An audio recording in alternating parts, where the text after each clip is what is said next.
63 বছর বয়সে প্রয়াত হলেন রাজনগরের স্বামী মহানন্দ ব্রহ্মচারী। স্বামী মহানন্দ ব্রহ্মচারী রাজনগরের নারায়ণপুরে জন্মগ্রহণ করেন।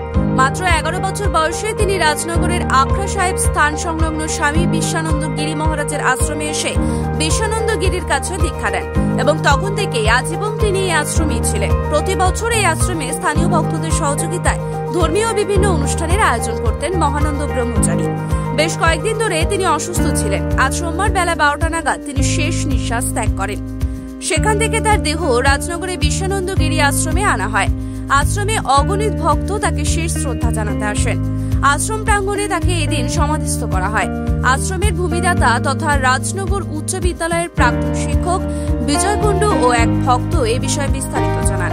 Bureau report, XTV Bangla. Mahanandaji ছিল, তিনি কয়েকদিন আগে প্যারালিসিস হয়েছে, স্ট্রোক হয়েছিল একটা, যাতে এক ডান সাইড প্যারালিসিস হয়ে যায়। সে হসপিটালে, সিউড়ি হসপিটালে ভর্তি ছিল। গত পরশু শনিবার না পরশু শনিবার বাড়ি এসছে ছুটি নিয়ে। নিজের বাড়িতে আদিবাড়ি জন্মস্থানে রেখা হয়েছিল।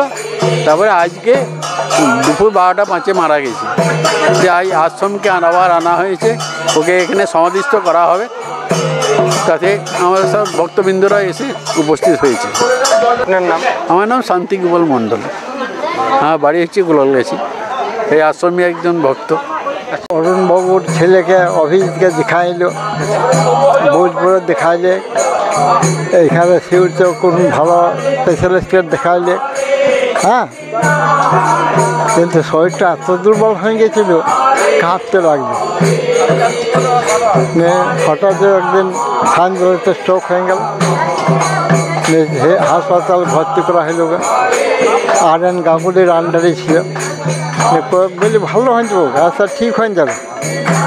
কিন্তু কই আইলে আবার 2-3 দিন 4 দিন পরেই এরকম হয়ে গেল। উনি এখানে প্রথম কখন এসেছিলেন? ওই 70 সালে। 70 সালে? হ্যাঁ, মানতে তো।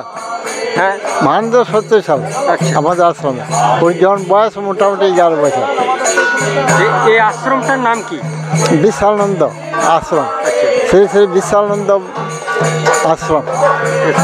হ্যাঁ, সাধু বাবা ও বিশালানন্দ মহারাজজি, তার নাম হচ্ছে আমরা শ্রী শ্রী বিশালানন্দ আশ্রম।